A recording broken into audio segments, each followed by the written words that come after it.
明是韩国最大黑帮的2把手，如今身上却被数道红外线瞄准。然而车江龙却直接让对方开枪吧。如果真的能射出来的话，前来刺杀的职业杀手，没想到他们已经被看穿了。他们分别是眼瞎的看不见猴子，耳聋的听不见猴子，还有哑巴的不能说猴子。每次都刺杀国家级人物的他们，在杀手界被称为3不元。随后一根毒针朝着车江龙爆射而出，轻松躲过的他吃笑手段还是这么老套。3不元的身影立刻消失在树林中。听不见猴子手中拉着银线戏谑道：“经典手段怎么能叫做老套呢？”车江龙直接用力拉扯缠上自己的银线，但这也不过是听不见猴子的陷阱。车江龙立刻闪身躲开银线另一头的巨木，听不见猴子趁机拿着匕首来到他身后，虽然车江龙一只手就抓住了他，但另外2只猴子却也举着刀朝他刺去。正在返回天龙亭保护车江龙的周江灿被人拦了下来。天龙礼宾保卫3队队长柳振赫冷冷道：“你超速了。”周江灿看到他也明白了是郑雄在搞鬼。刘振赫直言车江龙及其亲信全都背上了叛徒的污名，顶尖杀手也收到委托前往猎杀车江龙。这个时间行动也差不多该结束了。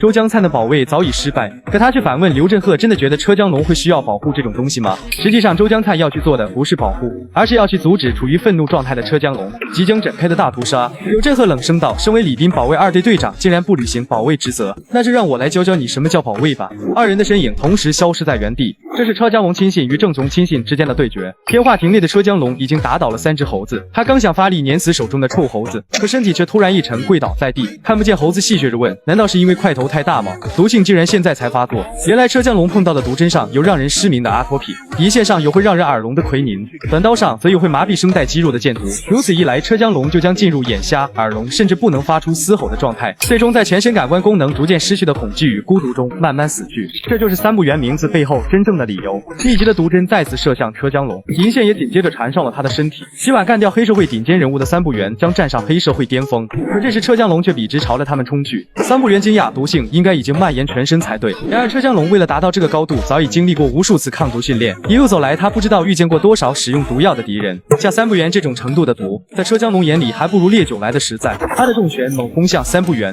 漫天血液立刻倾洒当场，3不元的脑袋竟被车江龙一拳打爆。车江龙并不认同他们口中所谓独自一人孤独死去，因为死亡本身就都是孤独的，即便有朋友也是如此。25年前的车江龙与郑雄还是并肩作战的挚友，一起执行完任务的他们总会坐在一起喝烧酒。那时的郑雄就立志要爬上天龙的顶层，享尽荣华富贵，而车江龙拼命往上爬的原因，只是想确认自己还活着。郑雄认为要往上爬的话，一个人领先就太无趣了，他决定要跟唯一的朋友车江龙一起。车江龙问郑雄：“不觉得很可笑吗？昔日的挚友如今却拔刀相向。”他捡起3不元身上的耳麦与郑雄对话，这将能让郑雄出来，最后好好玩一玩吧。与此同时，法务部的稽查来到了监狱第2馆，他们要随机抽几个人进行面谈，因此车柱英再次被叫了出去。对方一见到他就夸赞那杀气腾腾的独特眼神跟爸爸真像。车柱英立刻质问对方是谁。车江龙的亲信天龙猎头刘海源微笑道：“叫我一声姐姐就告诉你。”典狱长室内的马元昌很奇怪，公务繁忙的公务员怎么又跑来这运作正常的小监狱了？对方陪教表示这只是形式上的受刑人人权调查，上级突然提前了报告的期限。马元昌更奇怪了，形式上的调查报告为什么要突然更改期限？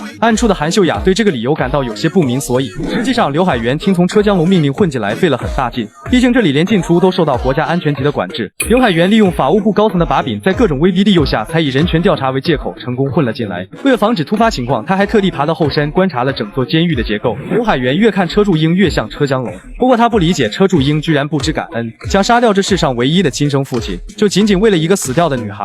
下一秒刘海源的脖子便被死死掐住，车柱英警告他嘴不想被撕烂就不要乱说话。另一边的周江灿与刘振赫已经完成了初次交手。刘振赫冷声道：“所谓礼宾保卫是一种融合多种要素又内敛的力量，你能在这种地方被认可为队长，想必实力也不差。”被称为破风之刃的周江灿竟用手刀劈开了汽车，他的速度快到几乎留下残影。周江灿也听说过关于礼宾保卫3队队长的事迹，不过周江灿手刀的刘振赫身影一闪，下一秒他便出现在周江灿上方。随着一声巨响过后，被称为内敛一拳的柳振赫竟用拳头砸瘪了汽车，现在双方的汽车都已经算是报废了。周江灿手刀攻击过的车子竟开始漏油，刘振赫没想到他的力量穿透性这么强，随后漏油的汽车发生了爆炸。周江灿要开始认真战斗了。与此同时，监狱内的刘海源被车柱英按在了墙上，他却只是淡淡道：“这火爆的个性跟你父亲简直如出一辙。”刘海源为自己的无心直言道歉，车柱英也该放开手了，毕竟如果被别人看见受刑人掐着政府官员的脖子就麻烦了。可车柱英才不在乎这个，因为他若揭穿刘海源的天龙身份就更麻烦了。了。最终二人还是做下了交流。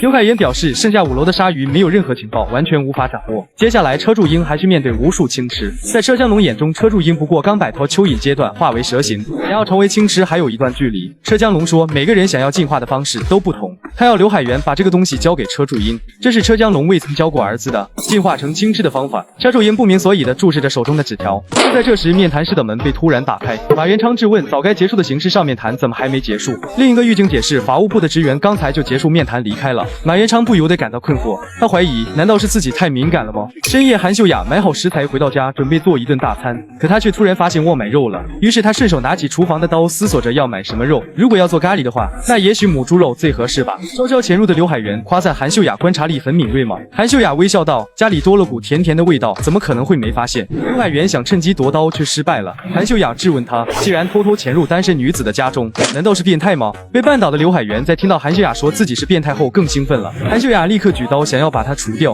可他的刀却刺歪了。原来刘海源用内衣勒住了他的脖子。刘海源很好奇，说他变态的韩秀雅在监狱里做了那么多龌龊勾当，到底谁才是真正的变态啊？反应过来的韩秀雅立刻用刀斩断了内衣。现在刘海源要对下流的金发狱警处刑。韩秀雅早就听说过鼎鼎大名的车江龙亲信刘海源学姐。就在这时，刘海源举起枪要好好教训一下他。韩秀雅被吓得立刻躲进角落，她完全没料到刘海源会有枪，可从枪管里拔出某样东西的刘海源却让他别躲了。韩秀雅无语，他干嘛把针放进枪里？下一秒，刘海源密集的攻击便到了韩秀雅身前，他的针竟比子弹还要快。韩秀雅微笑道，既然对青涩的学妹下手这么重，未免太可怕了吧，学姐。刘海源可不会放过这么可爱的学妹。另一处的战场已经是一片狼藉，周江龙跟刘振赫之间很难分出高下。这场对决的关键就在于周江灿的刀以及刘振赫的拳头，哪一个会先碎裂？二人的手刀与拳头再次狠狠相撞，周江灿的手部开始传出刺痛。刘振赫疑惑，刀已经出现裂痕了吗？周江灿被他一拳击飞。刘振赫明白，即使再厉害的刀，面对连续的重击也会发生断裂。周江灿却在这时笑了出来，因为他也明白，即使再坚硬的石头，面对无数次刀割也必然会崩裂。另一处的战斗也还在持续中，韩秀雅跟刘海源的身手都十分敏捷，眨眼间他们的武器就已碰撞了数个回合。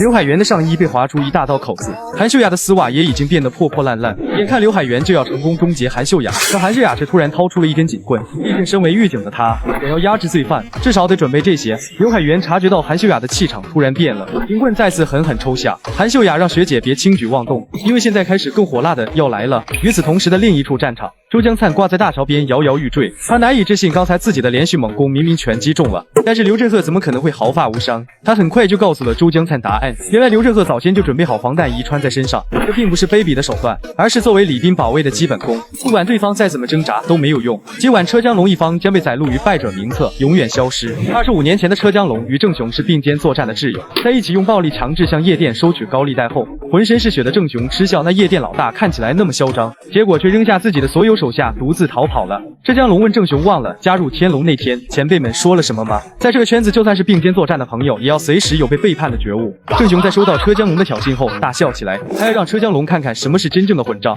电话亭内的手下向车江龙道歉，虽然让杀手那么轻易就闯入，实在是失职，但这对车江龙来说没什么大不了的，他的直属私人部队都在待命了，只要车江龙一声令下，手下就会出动天化亭的所有兵力前往郑雄那里。但车江龙自信自己一个人就够了。9小时前，车柱英躺在床上注视着手中的纸条，最终他还是打开查看里面写了什么。房间内的其他人正在给黑山羊化妆，大家都是一副其乐融融的样子。车柱英明白，最近大概是因为鲨鱼们全都被送进医院，所以监狱的气氛比以前要更活泼，但车柱英总感觉有点不对劲，现在实在是太安静了，安静到令人不安的程度。就在这时，人权提升会议会长也来到了这个房间，吴泰山立刻向车柱英介绍了他的身份。会长听吴泰山说车柱英打算和5楼鲨鱼正面交锋，所以他是来告诉车柱英关于5楼鲨鱼的一个秘密。这件事情整座监狱只有会长知道。几年前他刚进入第2馆，被分配到了5楼，那时会长听说这里有一群无法控制的受刑人，被称作鲨鱼，当时的他非常害怕。然而1个月后，他发现自己似乎白担心了，因为这么久他连5楼鲨鱼的一根头发都没见到。某天会长按耐不住好奇心，跑去偷看鲨鱼房间，他本以为强悍的鲨鱼会在做体能或杀人训练，可会长却只看到鲨鱼安静地坐在书桌前下象棋。无论吃饭时间、监狱的突击检查或是台风天，5楼鲨鱼都不曾离开房间下象棋。他还有一个奇怪怪的特征，那些不相上下无数的棋子，其实全都是鲨鱼一个人与自己在对弈。因为好奇，所以会长偷偷问了一名狱警，狱警告诉会长，鲨鱼的对手并非自己，而是过去曾一起下棋的某位囚犯，他是曾包揽各种象棋大赛冠军的象棋天才。但二人的对弈每次都是5楼的鲨鱼赢，重复的对弈每天都在5楼鲨鱼的命令下上演。某天他突然意识到一件事，象棋天才明明很有实力，为什么从来没赢过他？每场对弈虽然你来我往，难分高下，可一到最后几步，鲨鱼总是会赢，就好像象棋天才故意认输一样。被看穿的他立刻向鲨鱼道歉。5楼鲨鱼要象棋天才从现在开始全力以赴，之后在经过一段激烈的攻防战后，最终还是5楼鲨鱼赢了。象棋天才夸赞他实力真的很强，鲨鱼却反夸赞象棋天才果然很厉害。在这种情况下，竟然还有空放水。他告诉了象棋天才一个关于象棋的故事。历史上有位暴君告诉叛变的大臣，只要在象棋上赢过自己，就饶他一命作为奖赏。但是大臣为了讨好皇帝，故意输给了他。团队的大臣因为欺骗君王，从此再也没机会下象棋了。这就是会长知道的关于5楼鲨鱼的所有事情。这还是吴泰山偷偷塞给他一瓶巧克力牛奶作为的交换。标注音对君王这个词若有所思。